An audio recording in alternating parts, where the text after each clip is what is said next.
Una kong nagpasalamat sa mga tao nga nahimong instrumento para mugawas ning dugay na kayo na itong ipaabot na inyuhang honorarium. Ang inyong budget good for 1 year na. Kung na may mga nahitabo na paglangan, gisuta na nato.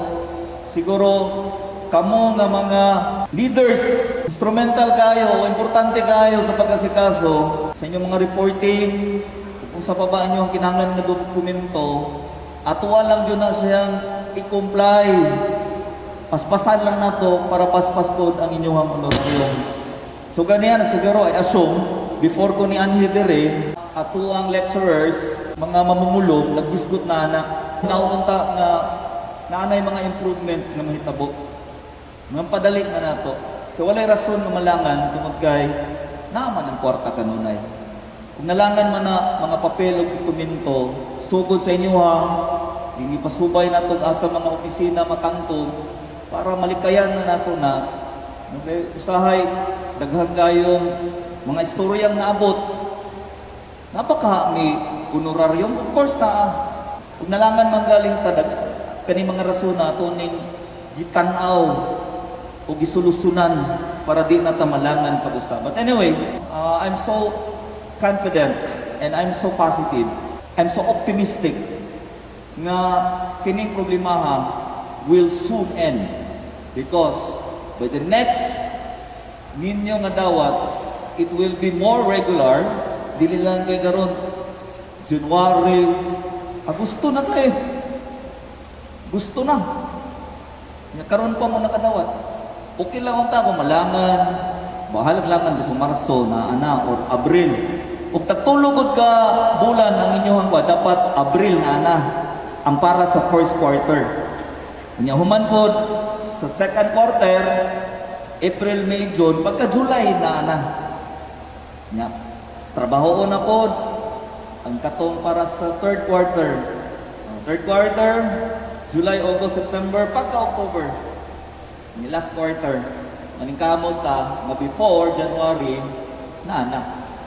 That is the more acceptable schedule of release or distribution of the allowances for our mga pinangga na mga tanan. Mga higala na to, napasalamat ko nga nagkahukom ta. Wala ko ilayang ginamgawa ng atong sudad, isip inyuhang sulugon.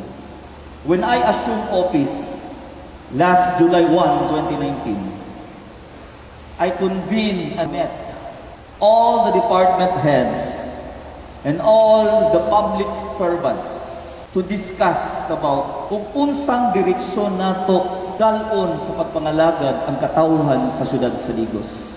Kung mahinungduman ninyo, during my campaign sorties and campaign rallies, katong mga panahon nga nangampanya ko sa inyo, ningon ko sa inyo ha, better vision, clearer direction towards sustainable development. Sa Bisaya pa, maayo nga panglantaw, mas klaro nga direksyon o padulngan, padulong sa malungtarong paglambo. That is why, when I discuss this with our all department heads and our public servants, our vice mayor, our city councilors, we discuss about how we will run our city and what is our vision for Digos City. We declare that we will do our best. We will put all our efforts and initiatives to make Digos City a city of choice to live, dwell, and stay. Sa pasabot anak, isay ko na ito para mas klaro. Dito, amo ang gideklara nga ang atuang syudad, himuon nato nga pinili nga syudad para pagapuy-an, pagabisitahon, pagasuroy-suroyan, pagadigusluhan, o panginabuhian. Along that line, we declared further that we will raise the standard of public service in Digos City. Duha lang ang ako ang gusto ninyong mahinungduman will describe how I run and manage the city as your servant leader. Kining duha ka linya, mao kini ang maghulagway ug giunsa nako pagdumala padulong sa malugtarong paglambo ang atoang syudad. Ang unang nga linya, City of Choice. Himuon natong pinili nga syudad para pagapuy-an, pagabisitahon, ug pagasuri-suruyan. Ikaduha, to raise the standard of public service or to raise public service for short, atuang patasan ang kalidad sa paghatag og serbisyo sa katawhan sa syudad sa Digos. Sa unsang mga pamagiha? Una, I am very committed to optimize and maximize the proper utilization of your yearly 20% development fund.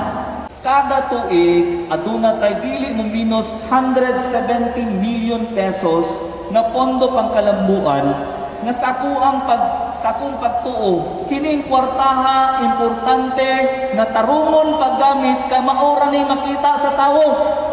Diingon ko sa inyo ha, when I was still campaigning barangay to barangay nga maningkamot ko, I will strategize, maghimaw ko pamaagi nga mas mulambo pa ang ekonomiya sa atuang syudad. Problema lang ta karon kay medyo naapektuhan ang atong ekonomiya tungod sa COVID. Pero ang COVID dili na siya pwedeng mulupig sa atua. Lupigon nato si COVID, bisan pa man napas siya karon, wala pa jud nato siya nalupig. O pa dyan nato siya, si tawagan na pildi. Pero di ta magpapildi COVID. Mao na nga manikamot ta sa ekonomiya nato. Ningon ko niyo sa una, I will diffuse and disperse economic activities. Pinaagi sa paghimo ug dungag ng mga business centers or commercial or business districts. Kita taga Digos man yun ta. Ningon ko ninyo ana para nga ato ang ikatag ang ekonomikanong kalihukan, dili lang diri sa palengke lang, dili lang diya sa Rizal Avenue, dili lang sa First Crown, dili lang sa Quezon Avenue, kung dili maghimo tagdaghang ing-ana nga mga dapit, lugar nga paganegosyohan o lugar nga daghang trabahuan. We will create business and employment opportunities. Pinaagi sa pag-disperse of diffuse sa economic activities like what happened, like what we are doing now. Gipalapad nato. Kinsa may taga Zone 3 diri, gipalapad nato ang dalan with drainage diha sa Aurora Street, diha sa Mabini Street. Nga nakita nako in duha to tulo ka tuig gikan karon. Gani di na maabtan. Mag-sprout mutubo ng mga negosyo diha. Kung naay negosyo, mudako ang atong kita, mudako pud ang ato pong ipataas ang ato ang serbisyo publiko. Mudaghan pud katrabahuan. Diring nga pamaagi, masustain nato ang atoang paglambo sa atoang syudad. In raising the standard of public service to all Digosiños, it is also my commitment. I am so determined to increase the budget for social services. When I was still a councilor in 2004, the first ordinance that I passed and authored is the ordinance creating the scholarship program of Digos City. Pagka 2005, nananghid ko ni Mayor Boy Latasa, or former mayor, nga punduhan ato 1 million. Niya itong miaging administrasyon, nahimo siya 2 to 3 million. Pero sa paglingkod nako ni atong July 1, di-increase nako ni up to 15 million pesos kada tuig. Karon, piningon man ko nga kanunay natong patasan ang kalidad sa serbisyong ihatag sa katawan. Karon tuiga, gikan ko sa local finance committee, nag-meeting ko bago before ko niyan hidiri. Appeal na sa atong annual budget next year, 30 million scholarship program. niadto kong konsehal pa ko, through the effort and initiative of Mayor Boy Lacasa, gisulod siya og agreement MOA sa usa ka hospital sa MCDC para kinsay mga hospital dito makatabang ka. But I improved that and expanded that program during my incumbency. Panahon nga ako na inyong gihimo nga servant leader as your mayor. Nagsulod ta og kasabutan sa tanang hospital diri sa Digo City. May na lang si Bako niya og may magkasakit, kabanay nato, makatabang ta bisig asang hospital siya na admit diri sa Digo City. Sa una, dili kanunay ang atuang medical assistance program. But I see to it nga ako inyong gihimo nga sulugoon, gihimo nato ng tinuig og regular. Diin karon gigahinan nato na og 15 million pesos sunod tuig. Ako anang gi-approve. Aduna tay initial 20 million pesos for medical assistance program. This is what I mean when I say to you that I will raise the standard of public service. Sa ako ang intensyon o katuyuan na itaas ang kalidad sa serbisyo publiko, pinaagi sa pagpalig-on sa mga programa nga gikinahanglan sa katawan. And finally, good news for all. Maybe kita, ang uban nato, dili nakaabot kay Idaran. But in 2030, Digo City will be part of what we call Metropolitan Davao o Metro Davao.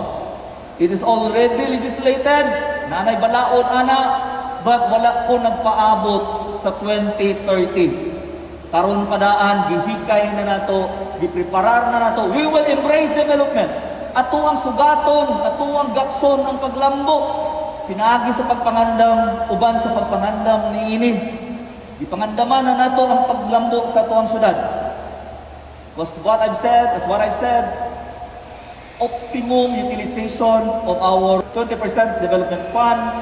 I am so proud to announce to you nga sa duha ka tuig o 40 días na ko paglingkod isip inyong servant leader. Mga kadalanan, drainage system, street lights, o mga importanteng gambalay, for the first time, nakahimo na ta o mga infrastruktura, kadalanan, drainage system, o uban pang mga pampublikong gambalay, not less than 370 million pesos na in just 2 years. Inyo naman yung kwarta. Wala pa na tabo sukad-sukad na duha ka tuig pa lamang sa ako ang paglingkod diri sa siyudad sa Digos. Ukaha sa unang mga panahon nga adunay proyektong magkantidad og 370 million gikan sa ato ang 20% pondo pangkalabuan gikan mismo sa kwarta sa siyudad sa Digos. Hinaut-unta ang kining mga butanga diin makatabang man sa tanan. Pasig mo ingon mo, nga naman dayong naay tindahan diha, nga naman dayong naay negosyo diha, o sa may effect, anak. Una, it will create, nakahimo na siya o employment opportunities, posible, makatrabaho ng imong anak, o ikaw ba mismo makatrabaho diha. Ikadawang effect o resulta ni anak, mas mataas pa ang atoang revenue, o kita, o income, o budget sa Digo City.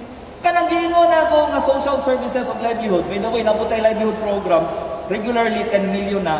And next year, included na sa itong budget, gihimo nato ng 15 million pesos. Puros ni pagpataas sa budget ang gihimo sa inyohang sulugoon para ikalipay ninyo. Ug pasinso pa jud, maayo ang koleksyon nato sa atong mga bulisanan ug nagkalain-laing bayranan sa atong syudad. Kining mga kwartaha gamito nato para idungag nato sa kadalanan himuong dalan kompleto kada tuig, para idungag nato sa scholarship, para idungag nato sa livelihood, para idungag nato para sa financial assistance. And karon sa kuang administration, I see to it nga walay mga normal man kinabuhi duha ra man ni pagkahimugso ug kamatayon. Sa mga nagkalisod, lisod palit og tambal, lisod og bayad sa paanakan. Kinsa man to'y wala tay gibalibaran diha. Kanunay gitabangan nato. Naatay assistance para nila. Hangtod simbako paon man tas Ginoo mamatay ka, wala ka pangandam ang iyong pamilya. Dili na mo mag dipo-dipo, bisig asa mangita og kwarta. Kay moadto lang mo sa CSP mo, moadto lang mo sa City Mayor's office, aduna tay matabang diha. Ug kulang og 3,000, automatic na tagaan og 3,000. Ang kwarta sa gobyerno magikan sa tuo, gihatag sa inyo ha, para ibayad ninyo ibalik, ibutang ra po sa dito sa walang mabahin sa panudlanan. Balik-balik lang ang kwarta, pero importante din, one thing good about it, dili na mo maglisod o pangita, asa mo magpatabang, kaghihimuan na mo programa sa City Government of Bicol. Sa katapusan, always put in mind that Joseph Cagas is just your servant leader. Kanunay, ibutang sa inyong nauna nga ako, inyuha lang mang sulugoon. Nangulo, mas sulugoon, huwag kayo ko may mayor.